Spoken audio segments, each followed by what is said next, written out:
just press the record button, because one of the things we do with these webinars is put them on our YouTube channel. And you might have seen this channel already. We'll put it in the chat later. We have had a lot of webinars already with, for instance, Nadia Urbinati, with Yves Saint-Omer, with a whole bunch of other people, recently with John Dryzak and André Bechtiger. And so this is a webinar part of the Citizens Action for Democracy project, which is a project funded by European Union SURF money with some 10 civil society organizations, 2 universities. I'm part of the university context, and that's also why the webinars maybe have a little bit more of a scholarly ring to it, but it's also intended in the webinar to have, let's say, scholars speak to practitioners.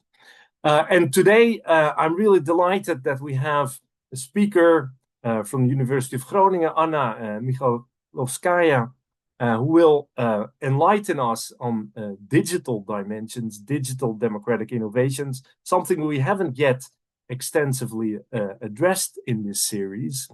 Just a couple of words on the Citizens Action for Democracy, Citidem project. We're now getting the final phases. We have been organizing quite a lot of citizens' assemblies from a more bottom-up perspective, so run mostly by civil society organizations.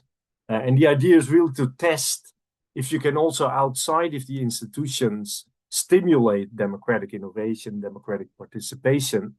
And so we will have, for instance, an in-person assembly in Bologna at the end of April, where we, together with all the partners, try to take stock of how assemblies and other democratic innovative tools may help indeed to strengthen contemporary democracy. And as I said, today we're going to look particularly at the digital dimension, which hasn't been core to our project, but maybe it needs to become core of a follow-up project. We might be thinking about it. And I'm delighted indeed to have a wonderful speaker, Anna Mikhaylovskaya, who's a postdoctoral researcher in political theory and digital democratic innovations at the, if I say it correctly, Faculty of Responsible Governance and Technology, right, of the Rijksuniversiteit Groningen. I can pronounce that because I'm Dutch. Otherwise, it's pretty difficult, I suppose. And her work focuses on, indeed, digital democratic innovation, potential for citizen empowerment, participation, deliberation, which is, of course, a core part of our discussions, and various recent publications, I think, speak to our interest, like building trust with digital democratic innovations, nurturing virtues, and I borrowed this title of the paper a bit for the title of the webinar, nurturing virtues with digital democratic innovations, enhancing deliberation through digital means, and also a really interesting chapter on how to combine online and offline tools. So just a couple of words on the household rule, so to speak. Currently, I don't allow you to unmute yourself, just to make sure that we don't have disruptions while Anna speaks.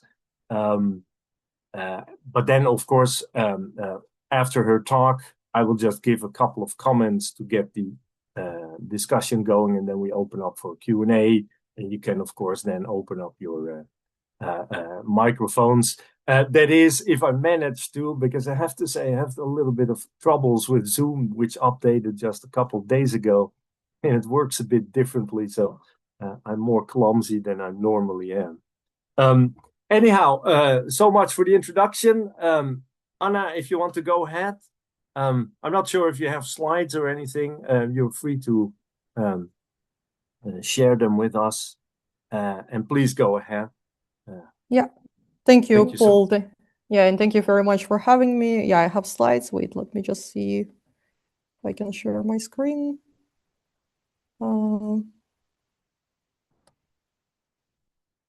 Yeah. Let me see. Can you see the slides? It's starting up. Let's give it a second.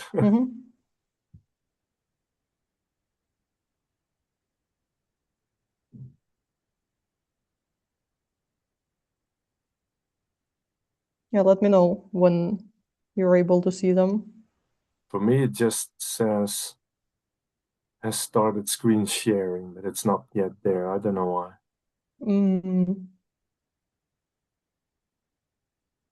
Oh, there they are. There they are. Oh, yeah?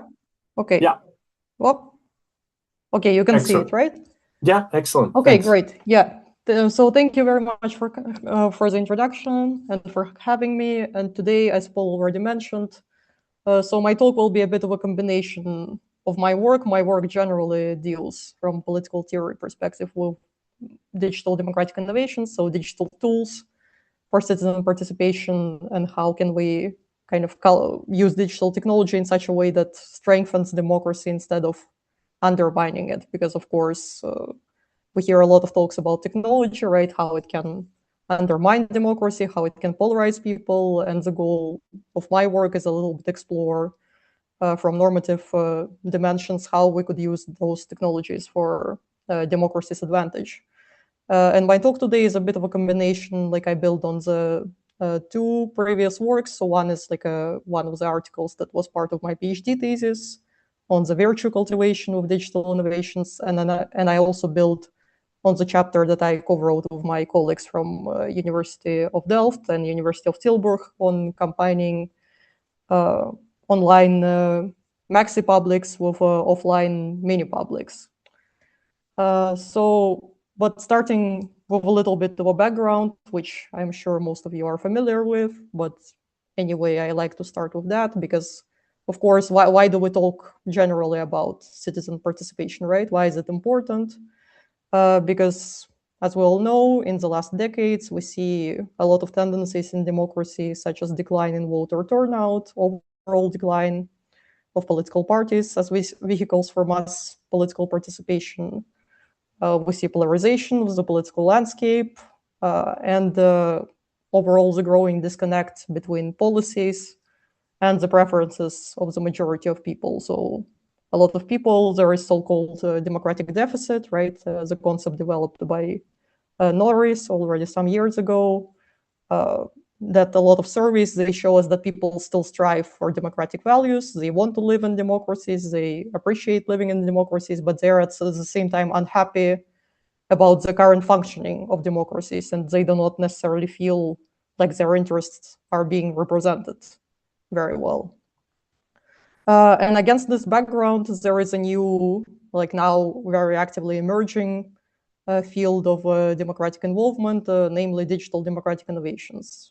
What are digital democratic innovations? Overall, it's of course like a very broad term, a little bit of an umbrella term, because essentially you can call any kind of tool, digital tool that is designed with the goal of deepening citizen participation, a digital democratic innovation. So it can be anything starting from some crowdsourcing of the policies online. It can be some open discussion forums, so online deliberations, online deliberative polls, digital citizen assemblies. All of those things kind of fall under this broad term. And I have a few examples here, like of different platforms. So on the very left, for instance, America in One Room. It was a deliberative platform, video-based deliberative platform developed by Stanford University and by James Fishkin as an experiment to have like a lot of people deliberate in small groups that were rotating over the course of a few days, representative sample of the population. I think like they had more than 900 people deliberating online on some suggestions for climate policies. In the center, you can see Decide Madrid. It's a platform that I think maybe a lot of you are familiar with similar platforms in your own cities. It's developed based on the open source platform called Console. And essentially, it's a city platform that allows citizens to make proposals for how to spend the city's budget, right? Participatory budgeting, to make certain proposals on how to improve certain neighborhoods and so on. On the right, there is a platform from Taiwan, which is also quite famous and got quite a lot of traction in the last years, which is based on this principle of argument mapping. So citizens submit proposals and they upvote or downvote proposals of others. And based on these upvotes or downvotes, the platform builds sort of an argument map, grouping citizens by their positions into different groups. And what happens is that citizens start making proposals that try to bridge the disagreements between different groups, and eventually consensus emerges. And on the bottom, I also put a screenshot from the platform which I'm working right now called Liquid Feedback, which kind of combines deliberation, so opportunity for online deliberation over different proposals with the opportunity for delegative voting. So voting on different proposals with an opportunity to delegate your vote to peers, if you wish. So yeah, I just included this like to give a few examples of the varieties of digital democratic innovations that we can see emerging in the last years. So overall, going a little bit into the first topic, like so on virtue cultivation, because quite often when we think about citizen participation and digital citizen participation overall, we talk about quality of decisions, kind of output legitimacy, and yeah, that those procedures should help us to arrive to better political decisions or more democratic political decisions.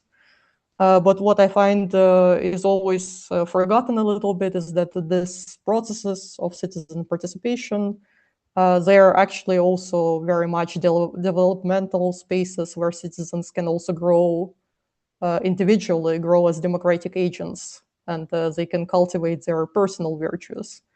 And so in our paper on digital democracy and nurturing virtues, this is exactly an argument that we're trying to make. So that when we design citizen participation and digital citizen participation in particular, that it's important to think about not only how it affects decision making, but also to think about like how those processes can help individuals and what do they bring to the individuals. What does participation in these processes bring to individuals as again democratic citizens and democratic agents?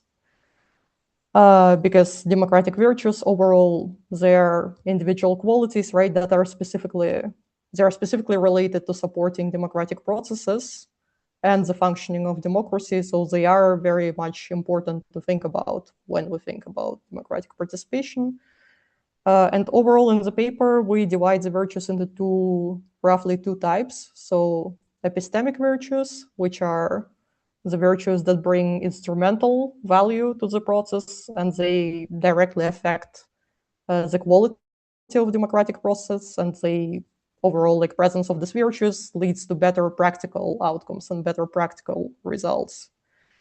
And then there are moral virtues. So the moral virtues, they relate more to ethical behavior, inclusive, like fair democratic process, atmosphere, and the atmosphere where kind of deliberation and other democratic processes can thrive. And they serve sort of like as a prerequisite, as a basis for the successful development of epistemic virtues and overall the success of a democratic process. And yeah, now I will go a little bit into why we think like using digital technologies can be helpful in cultivating both types of those virtues, so both epistemic and moral virtues. So epistemic virtues, for instance, virtues such as adequate knowledge and critical thinking. Why are those important, right? Because when citizens participate in a deliberation, in a democratic process, we do want them to possess like an adequate knowledge on the question that they are discussing, of course, and critical thinking. Yeah, it is necessary for citizens to be able to make well-informed, thought-through decisions together.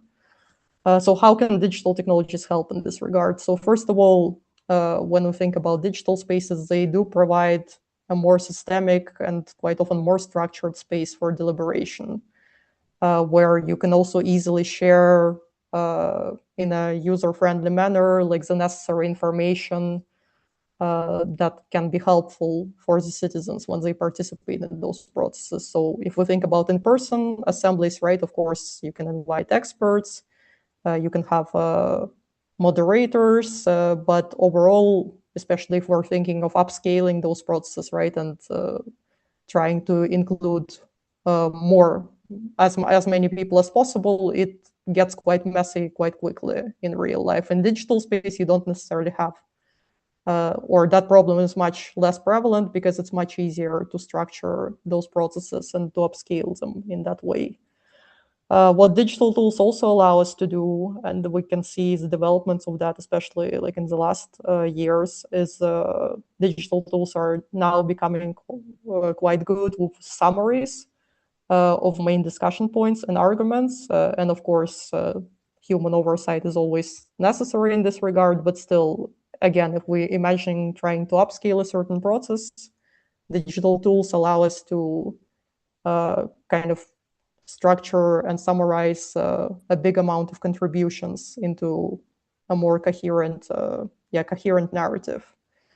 And at the same time, online, you can do certain digital fact-checking, provide chatbots that would provide participants with some additional information on the topic that they were discussing if necessary.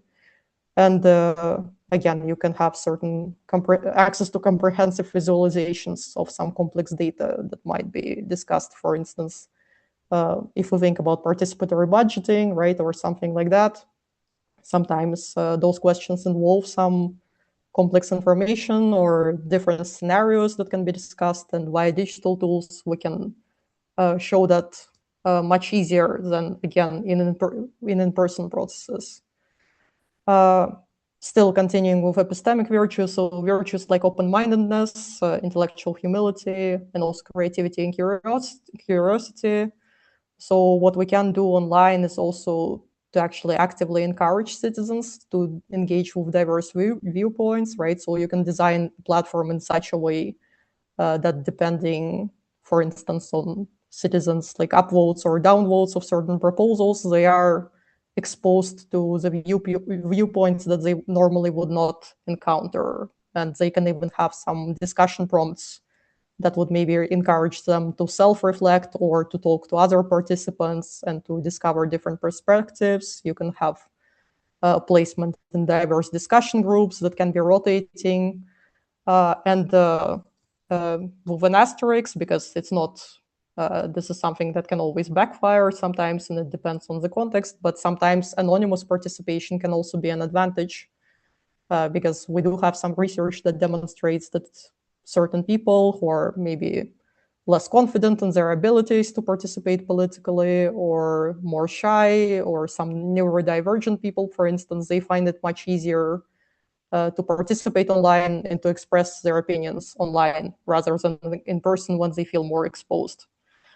And the creativity and curiosity, again, this is not to say that digital processes should replace in-person processes, right? But overall, having a digital process in place, it does allow people a more low-effort opportunity to express their ideas, use some of their skills, contribute to a decision-making, but in a less heavy, like less burdensome manner. Because again, when we think about in-person participation, right, it requires much more time, much more resources, especially from the people who maybe lower class, right, or stay-at-home mothers. So think about all sorts of people who are maybe less mobile or less able to participate in person. Digital tools allow them to participate in this regard. Then if we think about moral virtues, as I already said, moral virtues serve as a sort of prerequisite, right, for epistemic virtues. And those are virtues such as respect, empathy, cooperation, which are necessary for any kind of common participation process, right? If you want it to be successful, you do want people to be respectful towards each other. You do want them to be able to cooperate. Again, digital platforms provide kind of an easier way to create the space where people can foster this collaborative community also over a continuous period of time, right? So again, if we compare to in-person initiatives usually last a few days. I mean, in some cases, maybe it's stretched out over the course of a few weeks.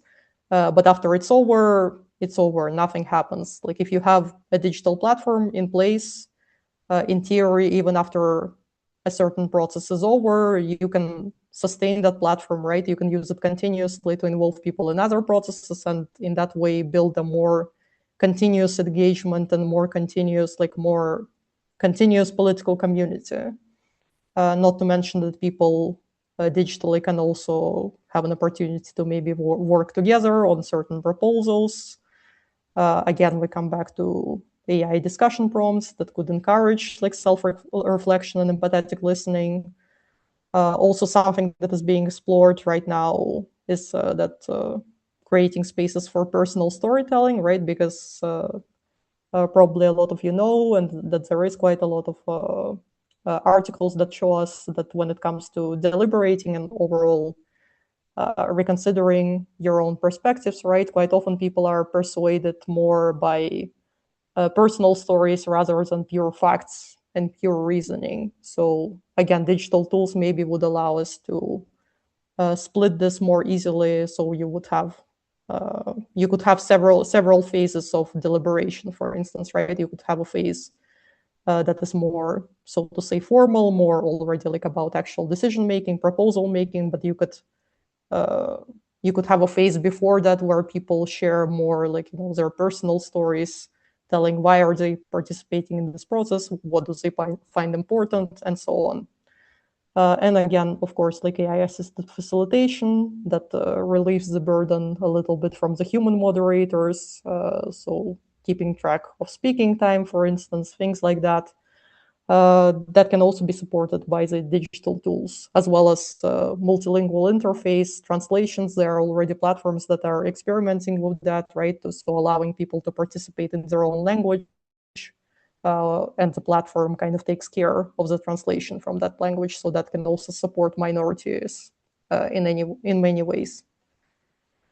And then we go on from the virtues to combining offline with online processes, because all of that being said, right, even if digital technologies can be very useful, of course, in-person initiatives still have a lot of benefits that digital technologies cannot necessarily replace. But what digital technologies allow us to do is, once again, maybe combine those in-person participation processes, smaller scale participation processes that we'll have with a maxi public. And by maxi public, we mean bigger digital participatory processes that precede in-person engagement, such as mini publics. So essentially, maxi public is a digital process of gathering input from the broader population. And in theory, we can imagine that on different levels, right? We can imagine that on a level of municipality, but we could also imagine that on a level of a country, or maybe even Europe, even though that hasn't, to my knowledge, been done, particularly in this format until now, but that's something that could be imaginable. So overall, the idea of this hybrid model, right, maxi publics with mini publics, is, as I said, combination of online and offline participation. So first, online maxi public happens where thousands of people, or maybe even more, right? Where if we imagine a bigger project, people submit their values, priorities, suggestions, depending on the topic, digitally, and that process can be open, for instance, to anyone living in a certain area or in a certain country, and then that input gathered from the broader public is fed into the offline mini public. So more standard kind of citizen assembly procedure, right, that a lot of us are used to. And then the smaller group of citizens that deliberates in person, it deliberates not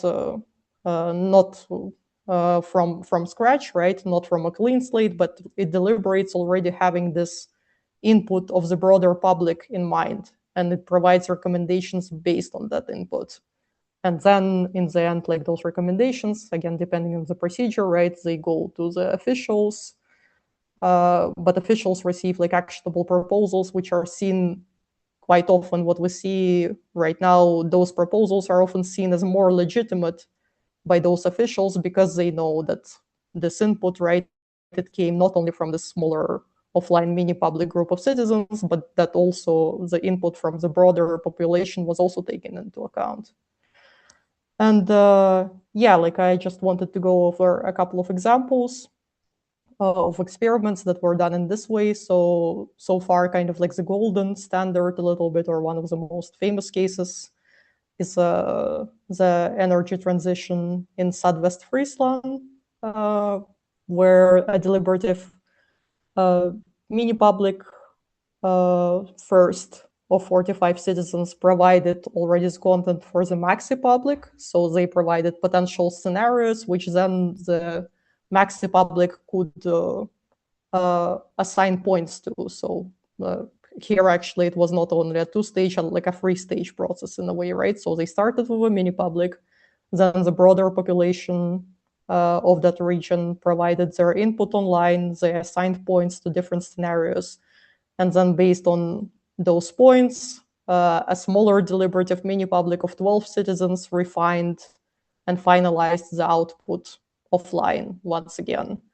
And the key outcome in this case was that it had an incredibly high uptake, and it was almost unanimous adoption of all the recommendations provided by the citizens by the local council.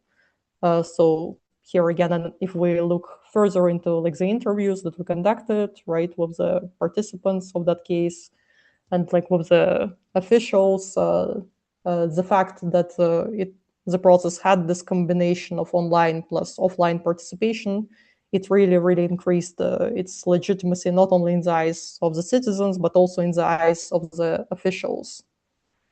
And then there was a similar study, case study in Utrecht, where the Maxi Public was used to determine locations for potential locations for wind turbines.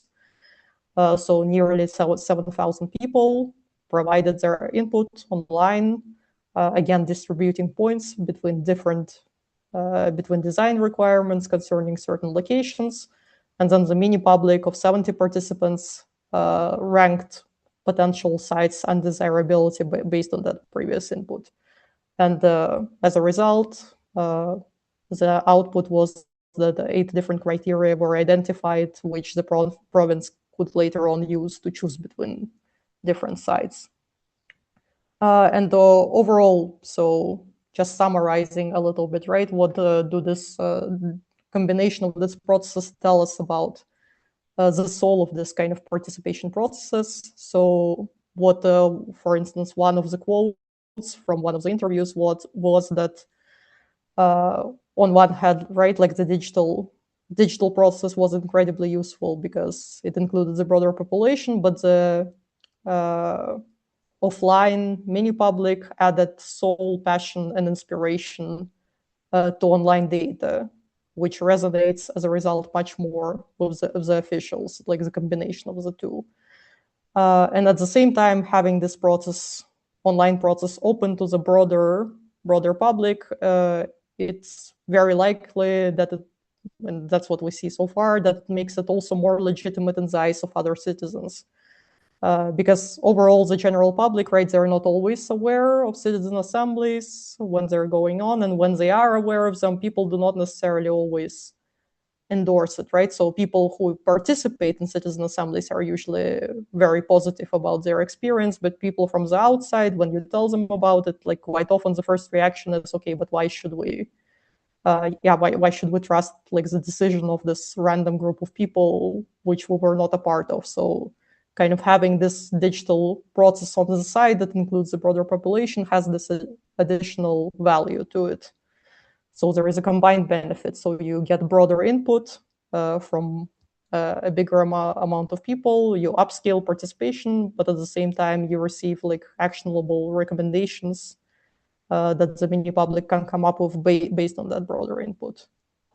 Of course, there are also some challenges.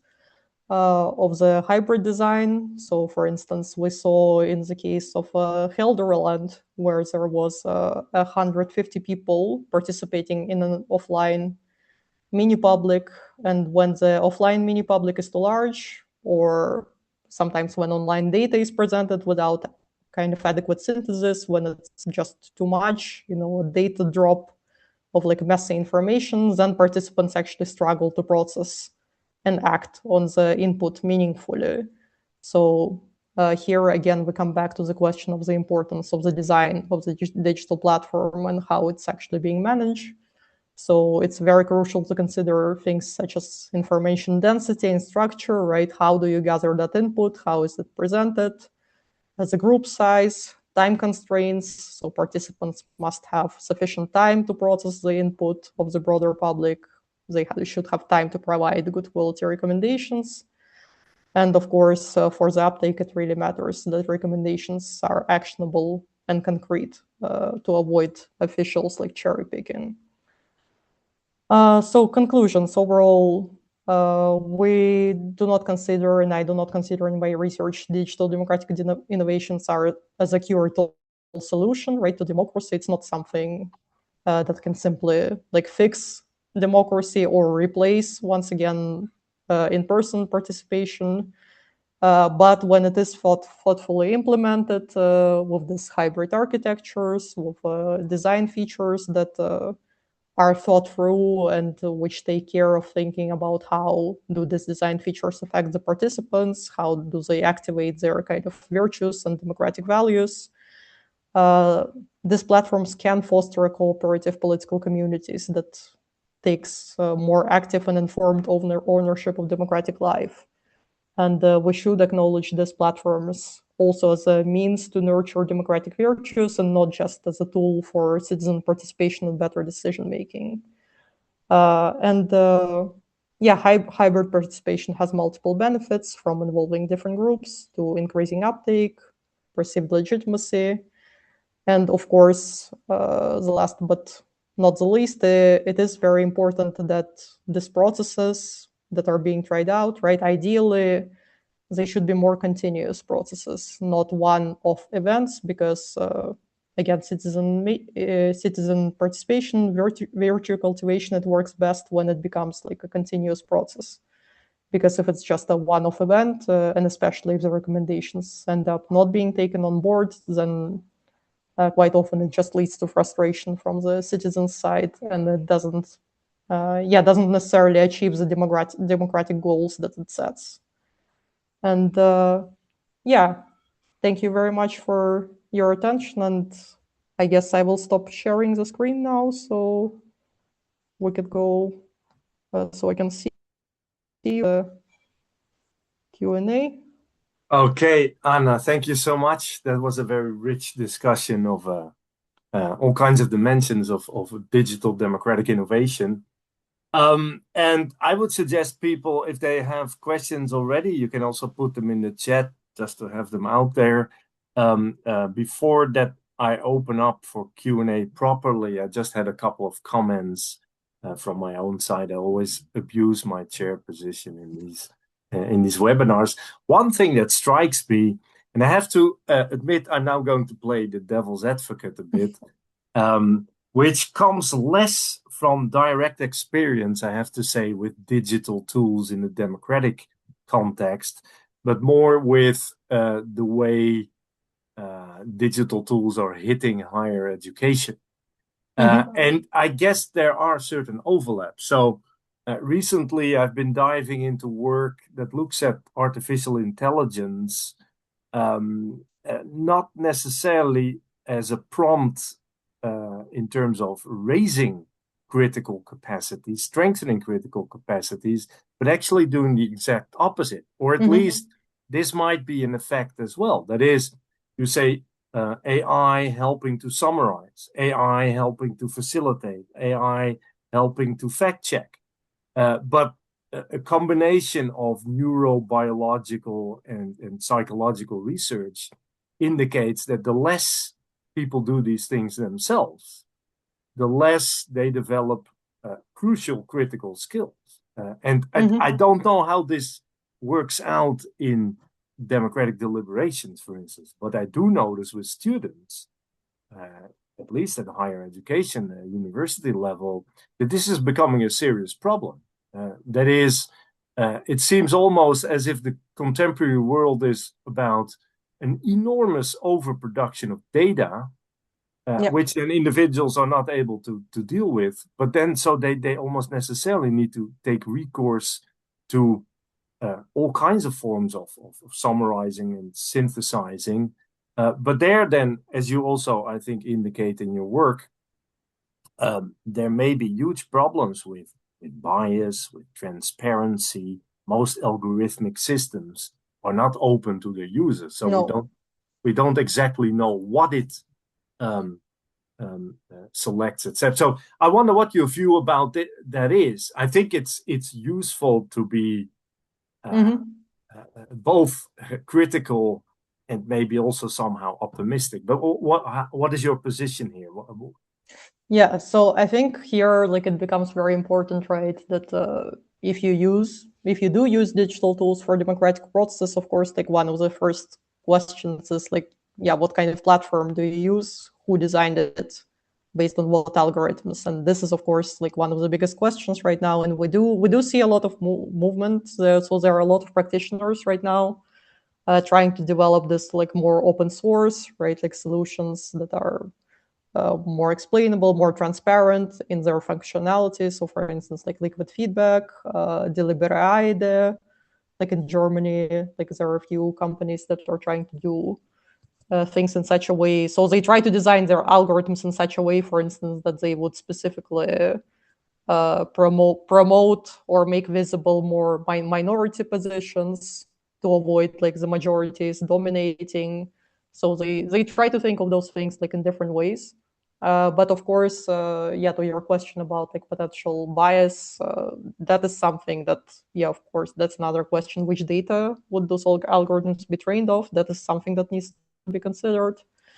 And as for critical thinking development and the use of digital tools, here I think it's a matter of like finding a balance, right? Because there is like part of the benefit of the digital tools again is that you can involve many more people than you would in a normal process. But as you said yourself, right, if you just let AI like summarize for each person, like what they said, like that might get out of control. So I think maybe when it comes to AI, implementing AI like as a way of summarizing, it should be less about like summarizing what every individual has said and more trying to summarize like certain tendencies in the group discussions, right? Like, so different trends, but you should have like a human oversight in the sense that like then maybe, you know, there is a human oversight like from the moderator or from each user kind of asking them, okay, do you think this summary kind of is accurate to the discussion that you had? Does it accurately kind of describe your position? And in that way, like trying to create this like a more comprehensive summary, like of a lot of thousands of different people, right, participating, but at the same time still not automating it fully, because yeah, I think of course automating things fully is not the answer, and that wouldn't that's not the way to go when it comes to democratic process. Like humans should still be in the center, and human contribution should be in the center of those processes. Yeah, that makes a lot of sense to me, and it also makes me think that maybe it's not necessarily always the problem of the digital. I remember I mentioned this to you, Anna, the Citidem project is part of this wider transnational European civil society coalition called Citizens Take Over Europe. And we started with monitoring the conference on the future of Europe. And I remember in an offline deliberative context, so one of the citizens panels that was organized, there was one in Florence where I was an observer. And I remember that a couple of participants complained the way their discussion had been summarized, not by AI or so, but by the facilitators, etc. And so they couldn't really recognize themselves in what was then created as a recommendation. And so that's just to say, this is always a tricky not process. unique. Yeah, No, it's exactly. yeah, exactly. So that those problems some of them are unique to the digital spaces, right? But some of them, they're not, like, it's something that comes up overall in those like complex democratic participation processes. You will have these moments of people maybe being not fully happy or not feeling like they're as represented as they ideally would like to be, and that's something you will encounter whether digitally or not. Yeah.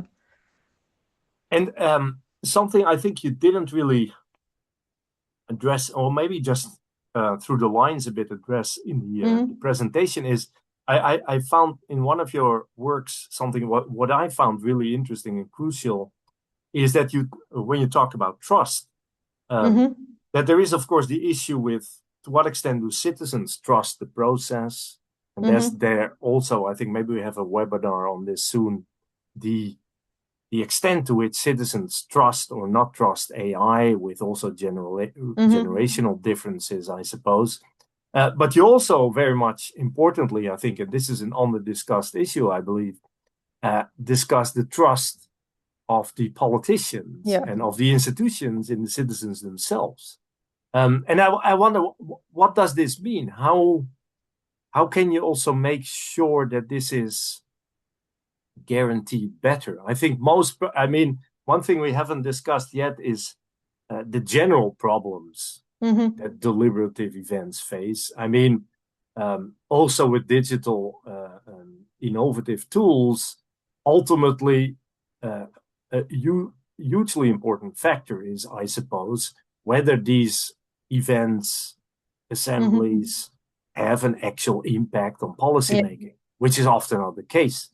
And so you discuss this also in terms of politicians' trust in the citizens, their viewpoints. That's maybe you could say a little bit more about that. Would you have recommendations of how you could ensure better that politicians trust the process, the citizen input, etc.? No, indeed, as you said, right? Like I find that that's sometimes an under-discussed question, because quite often when we talk citizen participation, it's like, oh, citizens' attitudes, citizens' trust, but there is another side to it, right? Which is quite often decision makers that end up dealing with the recommendations of these processes, and quite often what we see is that, I think what is the main thing that needs to happen is when you design like a process like that, the decision makers, the politicians like around, they need to be involved as soon as possible, and preferably from the beginning quite closely with the process. Because we see, like from some cases, like in Australia and like in other instances, when the politicians are involved more and when they see the process more, like how those recommendations were formed, when they have kind of a closer tie to the citizens, they actually see that the citizens are more capable than they thought. Because when they're completely disconnected from the process and they just get like this set of recommendations in the end that like seemingly for them comes a bit out of nowhere, right? They didn't witness the process, were not aware necessarily of how it was structured, then it's much easier for the politicians to dismiss the results and or to cherry pick, and only choose the things that already align with their current plans. But if you treat these processes, and especially if we talk about digital tools, right? So I think the benefit of the digital tools here is that they're not something that you can use only one time, right? It's something that can be like this continuous infrastructure that allows for this connection between politicians and citizens, and this like feedback loop a little bit. So let's say like citizens provide certain recommendations, right? Through the platform, the politicians could also potentially like respond to these recommendations, justify their decisions, right? Like kind of create this like back and forth between citizens and decision makers. And by the nature of being more involved, at least like what we see in some cases is that the trust of decision makers also increases, and then they're much more willing to take the recommendations also on board if they are more involved. And the digital tools can be useful like in that regard to kind of build this continuous process of exchange in between. But it's tricky, of course. Like we can see that like it works much better so far on local levels, right? So like in smaller like municipalities, smaller communities where the decision makers, they're a bit more from the communities themselves. They're more connected, but of course, like then if we try to imagine something on a European level, right, that becomes more tricky. Like how do you do, like how many, there are so many decision makers involved on that level. And if you have like so many citizens participating, so many officials involved, how do you organize that? That is something I think that is not necessarily easy to answer, but still, I think like having like a platform that would at least help create this continuous process could be helpful.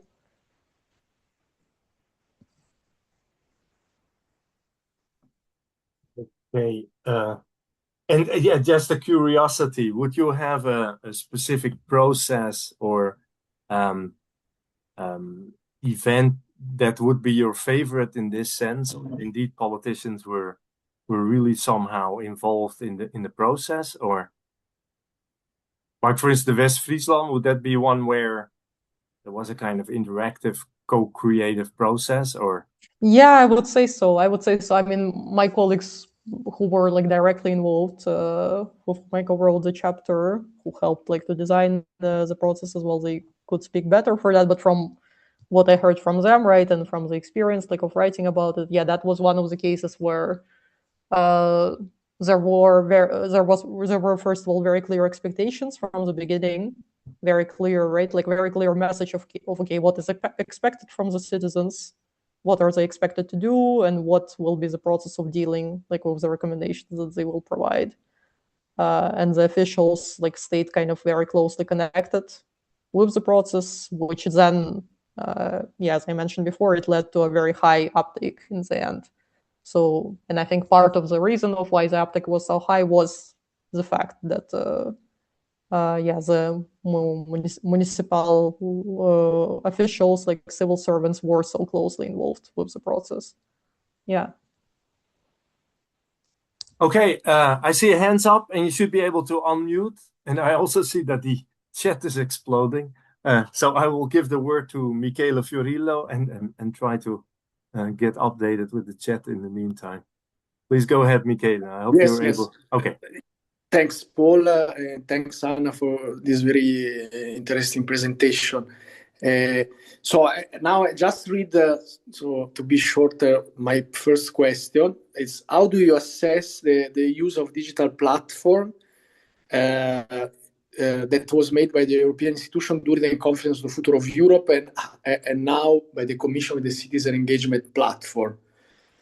Specifically, in the during the Conference of Future of Europe, as we know, was Citidem. I'm not sure, probably it's still Citidem. Yeah. This is my first question, but a bit connected because I mean, we have seen the results were very low. So this is already, I mean, a self-explained assessment, but maybe we can understand why that was the low results. Also because the Citidem, I mean, you can use different features and was chosen, I think, a top-down feature for this. The second thing is you were talking about maxi public, so these inputs that in a way allow also a broader legitimation of the deliberation in the mini public, and also then for the enforcement, let's say that the application of the recommendation by the institutional actors, because they trust the process, and the other thing, they can claim the process was massive in a way. And this it's because a problem I see, I mean, with Citidem, this project that is coordinated so passionately by University of Bologna, specifically Paul, at the end, we decided to not create a specific platform, and for instance, to use the website of Citizen Takeover Europe, this coalition of NGOs from where originated this project. And often it happens that each project has its own platform. Or, of course, there is a competition. For instance, the most famous, you quoted Consul, probably the Citidem. But you have a problem that at the end, the people, they're informing themselves on the phones, and they are spending their life or organizing their life on the phone. They don't really use maybe in Barcelona, yes, I don't know, but or in Belgium, yes, maybe, but they don't really use these platforms. So how do you see the interaction between this platform and the design of social networks? And here it comes also about what the European Union could do, because now there is all this talking about regulations. And just stopping yesterday, Macron, before entering the room of the council, was repeating, I think also for electoral reason internally, but was pushing the thing about European Union, and we should we pushed for this, should regulate the use of social network under the 16. And so we could imagine that maybe you do this regulation under 16, but maybe you could use you could have digital platform and social networks useful for the improvement of civic virtues, including the deliberative reason of which Habermas was talking about. Okay, sorry, it was maybe too much. Yeah, no worries. Thank you for your question. So first of all, your first question was about the Citidem, right? Like, and the Conference on the Future of Europe, and how these European institutions are using it transnationally, in which way? Yeah, no, exactly. So I think, I mean, what we see, right? Like, I think a big problem with a lot of those things right now is also they, first of all, they don't get enough exposure somehow, like still, and that's a question, right? That is not very easy, like to answer. I don't myself necessarily know what to do with it. Like, we know that like the people who participate, right? They are aware that this is happening, but a lot of the public, like from the outside, they're not even aware of this, like platforms or of these processes and how to kind of make those platforms more visible and more exposed. I think that's like kind of a big question. And at the same time, also, for instance, when we talk, I think about the Citidem or like other platforms that are based like on the console network, console open source software. I think like there were some research like on some of those platforms, and what we see again is a lot of citizens who start to use it. They still feel, even if they're happy with the process overall, they still sometimes feel like the processes and the platforms lack transparency. And transparency also in the sense of like what happens after they provide their recommendations, right? After they provide certain proposals, what happens with them later on? Like, so how do officials deal with those results? And this is something that where I think there is underexplored potential still, right? So those platforms are very much seen right now as like just a way for citizens to submit proposals, but they're not yet seen as maybe a way of connecting officials with the citizens more, which I think should be more the case. And then, wait, sorry, what your second question was? Now I'm. It was about let's call maybe like this, like a new era of digital. The digital educational platform. They are social network at the same time educating civic virtue and development of deliberative reason. In the context of European Union starting to talk finally about to have European platforms and have a strong regulation about use of platform social networks under 16. No, honestly, I think it's a very important conversation. I think it's good that this conversation is finally happening. To be honest, I think it's quite long overdue because overall, of course, like over the last years, like Europe has been like very heavily like reliant in its technological solutions, right? Social media overall on the US, and it does. I think it's very nice to see that like there are more and more kind of European initiatives and European platforms appearing that are trying to kind of break free from that and create like independent alternatives. And I think again, like here we come back to the question of how to make those initiatives like more widespread and more supported, more visible. But I think that's something that where collaboration with the government becomes very important, to be honest, because of course you can do a lot of things like from bottom up, but in the end, like those small initiatives, those small startups, like projects that are being developed right now, in order to gain traction and in order to be able to compete in this like attention, right? As you said, like a lot of people, they use big social media platforms, but they don't necessarily use this like platforms for citizen participation. So making those platforms more visible is something that can only be done, I think, with the help of the officials, with the help of the government, and also, of course, thinking of the design of those platforms, making them as convenient as possible to use, like on the phone, right? So it's not only like available on the web, like mobile first design. And again, there are a lot of interesting initiatives emerging in that regard, but a lot of them simply don't gain enough support so far to get implemented on a more continuous basis. Like a lot of them, they get like a trial run, right? In some small municipalities, they get used once and then they get discontinued, which is a shame. And I think like the only way to kind of overcome that is having this more continuous support, like in Estonia, for instance, right? Estonia is a highly digitized country. A lot of the processes, like a lot of the government overall procedures, like citizens can do a lot of things online, but that's not something that happened overnight there, right? It didn't happen over the course like of one day or even a few months. It happened because the government was persistent enough to kind of support these digital initiatives over a longer period of time.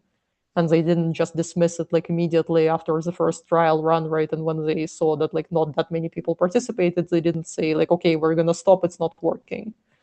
You can only develop it if you're more persistent about these infrastructures. So I think but maybe there's also a little bit more to that story. I think if I remember correctly, part of the Estonian and some of the other Baltic states is that certain crises like corruption and things like that triggered citizens to actually set up digital platforms to, in a way, monitor the government. So that was part of it as well. So indeed, again, right, like transparency, we come back to transparency, and that like digital platforms help to make it more transparent. But there was at the same time, like, so a lot of the digital services that were first introduced, a lot of the people at first, they didn't like it. So like the first reaction from a lot of people was like, no, why, like we're used to doing things like in person, like this bureaucracy or like voting. Why would we do it online? This is not. But then like once people kind of got used to it and they saw that the system actually works and that it is responsive, that it is convenient, then that was the moment when the opinions kind of shifted. And now most of the people like find it very convenient and very useful. So you're right. It's also a form of sort of normalization of new types of communication.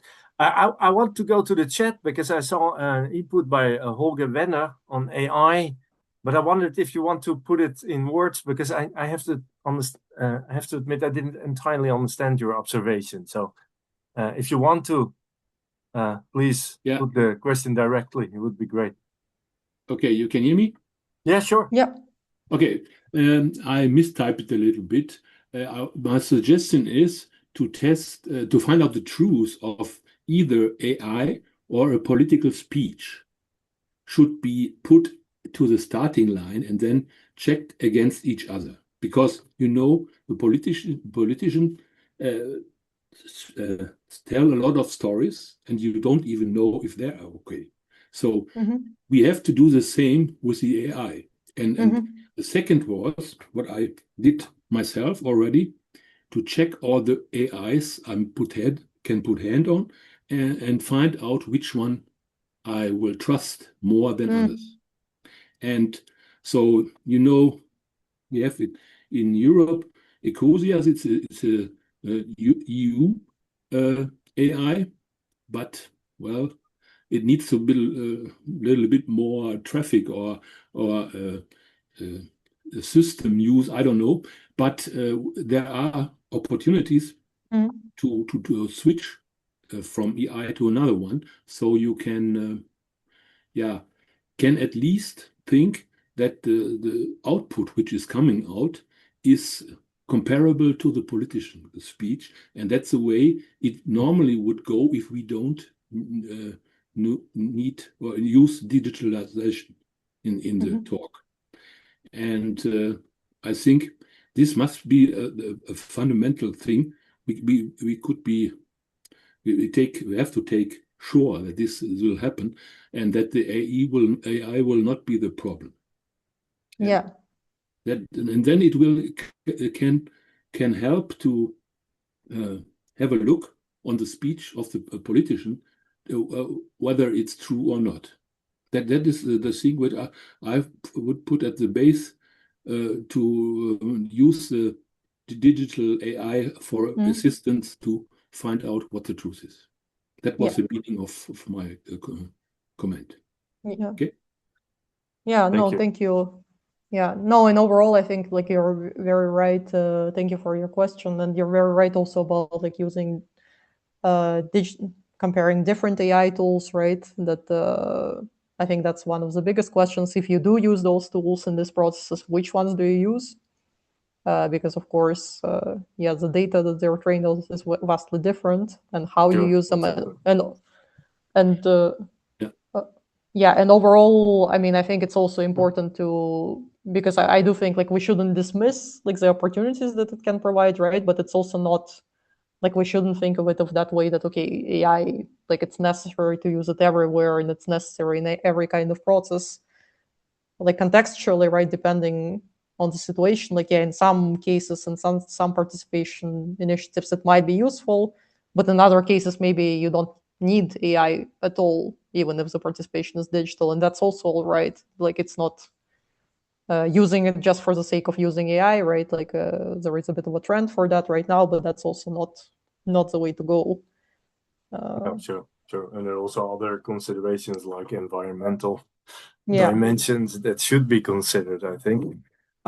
Let's continue with the chat. There's also a remark by Bianca Muragni, who wonders, what do you envision the fact-checking to be based on, especially with divisive subject? It seems that media information can be found to support either side of the discussion. So how should we distinguish legitimate information? I'm not entirely sure how that works. For instance, if you do fact-checking with AI, is it able to distinguish between different ideologically different? Yeah, that's a question that, I mean, I think like also one of the solutions could be to use something that would work similarly to how like Google's like notebook, for instance, works, right? So which only works like with the documents that you shared with us. So for instance, if we imagine a particular process, right, so then using an AI tool that would only work with some materials, you know, from some like experts, like on the topic that would be like available to that tool, like for fact checking, like so then it wouldn't like just search the web widely, right, over different sources, but would only work with the materials of the experts. Here, of course, we come to another question that is also, it's not unique to the digital process, right? But I know that like in the citizen assembly, like on the climate change here in the Netherlands, and overall, it was always a question of when it comes to the selection of information from the experts, how diverse that should be, right? And who selects the experts and which experts do you select? Like, should you also include like some experts that maybe by the majority of the scientific community are considered a bit, you know, right, outcast, or maybe like more sometimes right wing, like so yeah, like those kind of questions, that's not but those are complex questions, whether or not you use digital tools, like that's not unique to digital environment. But overall, I think like yeah, if we use AI for fact checking, it could work, but it could work in the sense that it's not simply like browsing the internet, right, but it's basing its fact checking on like some predetermined set of materials used for a particular process. And then you could also imagine, like, I suppose the ideal way of, for instance, selecting experts would be to have also the participants somehow to have them involved, or at least to give them a voice, or at least to give them a chance to select some of the experts. Okay. Any other questions? People are free to jump in. Open cameras, open mics. If not, I could fish in my own series of questions, and I've got quite a lot of them. What I also wonder is a, sort of the question of trade-offs. So on the one hand, also within Citidem or within CTOE, where, for instance, Citizens Take Over Europe, we discussed the idea of a permanent European assembly. And core question always remains, how do you link this up indeed to the wider European society? You could have even an institutionalized assembly in the European Union, for instance, but how do you link it up? And if you take the digital route, you could think of, I suppose, maybe a little bit more sophisticated or multifunctional digital platform than the European Commission has currently.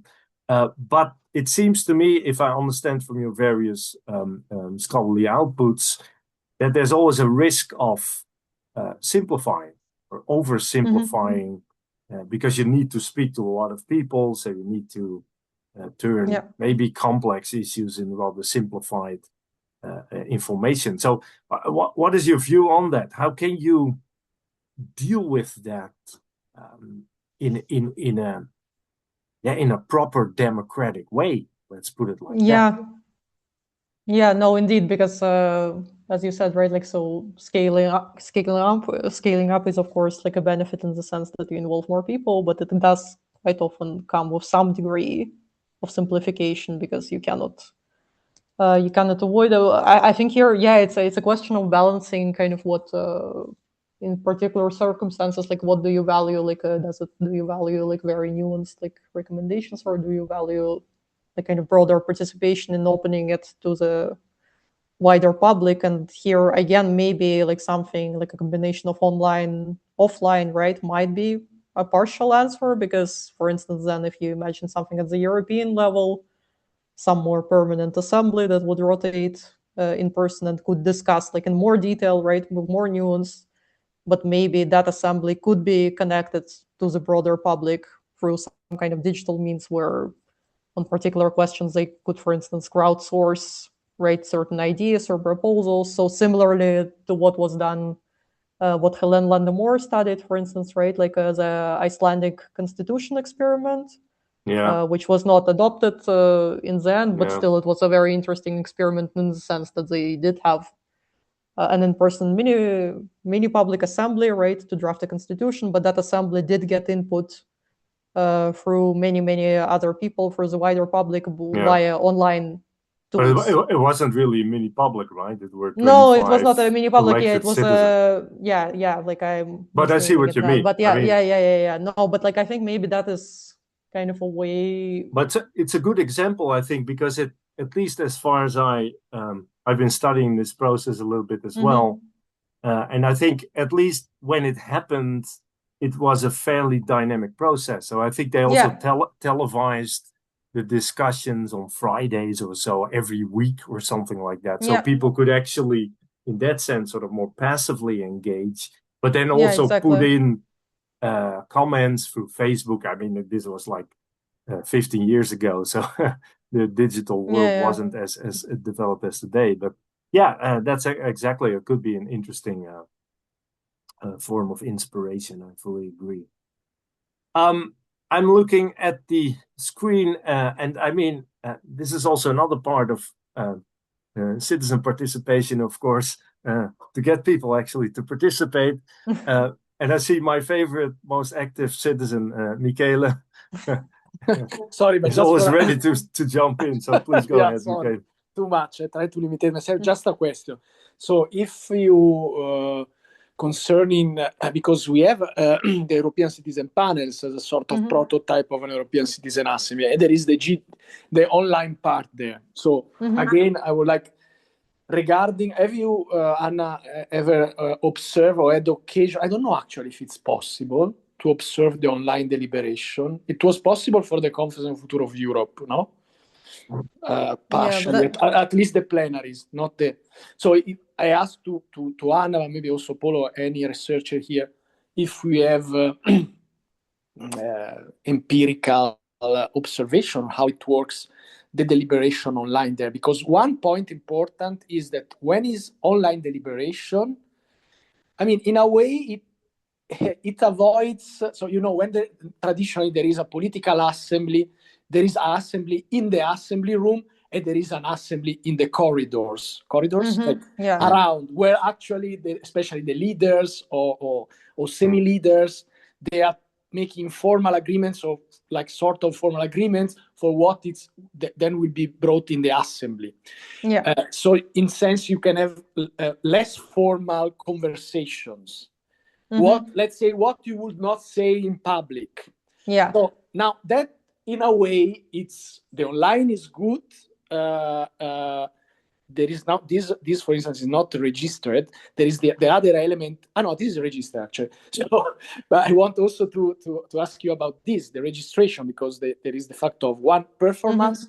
There, maybe you don't want to say things that you are scared. Also, maybe if you are Ukrainian or whatever person in a country that is in a difficult situation, maybe you. So all this constellation of questions, maybe put there in this order. Yeah, no, thank you. No, and it's a very important question, actually, overall, like the verification, right, and who you let participate or not, because, of course, if you're having like even a local process or whatnot, ideally you want only the relevant people to participate, right? Ideally, you don't want like any like bad actors or people from the outside potentially like trying to disrupt the process. And at the same time, you want people comfortable and free to express their opinions. So first of all, I mean, as far as expressing the opinions go, right, this is like where the question about anonymity comes to light a little bit. So should you allow anonymous participation or not? So the arguments in favor of that are indeed that, to make people more safe to express their opinions without like the fear kind of personal backlash. And what some of the platforms, for instance, are suggesting right now, it's like they call it more pseudonymity, right? So in the sense that you do need to go through some verification process to register on the platform. For instance, if we're in the Netherlands, right, everybody has like DigiD, this like digital identification number. So maybe you need to sign up with identification, right? But then maybe you could be anonymous towards other participants within the process. So that would be one way to deal with it, right? So to allow some sort of degree of anonymity, but at the same time having this like verification stage at the registration phase. So I think that would be like one of the ways to deal with that. But of course, in any process, like still, you cannot fully avoid that possibility that, people might be discussing outside of the platforms, right? Some people might be making some like backdoor like deals between themselves, but that's always a possibility. Like in any process, you cannot control what people do outside of the process. No, so and it can also be, I guess what Michaela hinted at, it can also be an actually beneficial part of the process. Sometimes, exactly, sometimes that's necessary as well. People need to like go back, reflect, like talk to each other, talk to other people like outside of the formal process, and that's also part of the public sphere, and the role, the role of facilitators also, it's crucial in the online. Because if it's offline, then you can have the people, they say, okay, this facilitation was not so good, or maybe they enter the room, they ask for, when you are online, and maybe you are also registered, how you can, for instance, contest the role of the facilitator is more difficult, probably, I don't know.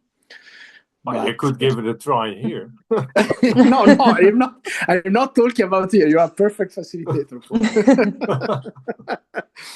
No, but these are crucial questions. I was also thinking about often with mini publics, the idea is that things should not be streamed, for instance, because that allows a more intimate context of deliberation. But that, of course, at the same time, is in direct contrast to the possibility to open it up and to make it alive and interesting and dynamic for an external public. Because, I mean, if you can't really follow the debates and you only get the recommendations, as you also said with regard to the politicians, by the way, that makes sense. and so this is again a kind of trade-off. How Yeah, it's a trade-off, but I think again, maybe part of the solution could be like different phases, right? Like, so some phases maybe could be more open, some phases could be like or maybe like you with could the conference on the future of Europe, where you would have ambassadors. Or that, like, so yeah, ambassadors who communicate, or you could have different phases indeed of the process, right? So maybe a phase that is not open to the public, where participants are kind of more free to explore like internally, right? And then there is some other moments when they transition to other phase of the discussion that are open, and then kind of a combination of that that could be the way, because Can I ask maybe one of the final questions, but maybe also the most stupid one? I wondered to what extent are these digital platforms as dynamic as, I don't know, the most famous social media types like Instagram or because I mean, in some ways it seems to me people are increasingly online, they're increasingly digitally participating somehow. So you would need, if you want to have larger parts of people to participate, to compete somehow to get the attention of people. And I wonder to what extent, I just looked a little bit of liquid feedback, and it looks interesting indeed, but to what extent do you think would it be able to compete with? I don't think it can compete in the sense that right, because Instagram, like things like that, they work on a completely different logic, right, and different algorithms that are designed in a way like to keep you on the platform as much as possible, to kind of expose you to the things, like a bit of rage baiting, right, like the opinions that would kind of trigger it. Like, I don't think it could compete in that sense, but I think there is a way to attract people like to using those platforms, not as they would use like the social media, right, but like if those platforms are implemented like more continuously, and if the issues discussed on these platforms are actually relevant to the people and are interesting to the people in the community. So I think like a lot of it comes down like also like to the topics that are being discussed and how relevant people find those topics, and what happens with the outcomes. Again, like what happens with the outcomes afterwards when the process is over. Do they just get dismissed and people never hear about their recommendations again, or does something actually happen? Are there some proceedings? Do people hear about the outcomes? Yeah, I think that's but no, like I mean, putting it in a direct kind of competition with other social media, I don't think that's unfortunately, I don't think that's realistic. Simply. No, it probably is not. Yeah. There's a good question by Anna in the chat. If you want to vocalize it directly, Anna, go right ahead. I see your hand is up. Yes, hello. Hi, I'm Anna. Thank you so much for the presentation, Anna. It was very interesting. Maybe a question that comes very late and I should have asked before, but I especially wondered now, if we talk about participants and public and who's actually part of these hybrid models, online and offline, I actually wondered if it risks and reinforces generational divides. Like, is there a trend, or can there be an occurring trend where younger participants are really dominating the online spaces, whereas the older generation is maybe not too familiar with it and like kind of remain in the offline spaces, or maybe they're not at all in any of these spaces. So maybe you can quickly talk about this. Yeah, thank you, Anna, for the question. Yeah, no, that's indeed like, so the digital divide and generational divide, right? That is one of the big questions, but I think that's why, like, me and my colleagues, we usually do not advocate for digital as like a replacement of in-person, right? Exactly for that reason, because you will have people who are not that tech savvy or simply like prefer other means of engagement, and it's important like to have both, like to have an opportunity to engage like in both ways for the citizens. And as for online, of course, yeah, we do see that like mostly it's young to like kind of middle-aged people usually participating on those platforms, indeed like less elderly, although that is also slowly changing, though. Like, it's not the same situation as was, for instance, like 10 years ago, when a lot of older people like didn't use digital technologies at all. Now it's slowly changing as well. So people age, but people elderly people also get more technically proficient. But also at the same time, again, if we do have different channels to engage citizens, right? So if digital is not the only channel, then the fact that there would be more young people is not necessarily a bad thing, because we actually see that in a lot of other political processes, right? Like, young people are actually lacking, so young people are actually participating less. So if digital tools can be a way to attract them to participate more, it's actually maybe a good thing. So then you would have, more young people would participate online than elderly people, but elderly people could find like other ways to engage, right? Or you can open up other ways for them to engage with the community. But it's it's not necessarily like a bad thing, but it will depend a lot on the context, of course, and on a particular particular case, particular country, municipality. Yeah. I like the sort of emphasis on multiple ways of interacting and participating. That makes sense to me. Well, I wonder if there are no other questions. Maybe we can slowly wrap up. It's the end of the week. We're all tired, I suppose. Although the workload is still there, I suppose, for some of us, at least in the weekend as well. And now, thank you so much, Anna. Excellent presentation, great discussion. And I think all the people in the audience who have joined us today, thank you so much. The Citidem project is in its last months, but I still think there will be some room for additional webinars. So I will keep you posted through social media and email. If you're interested in joining us, please do in the future. Thanks again, and have a wonderful weekend. Thank you, Anna. Thank you very much for having me. everyone. Thank you. Bye Thank bye. you. Have a good weekend. Bye-bye. Same to you. Bye-bye.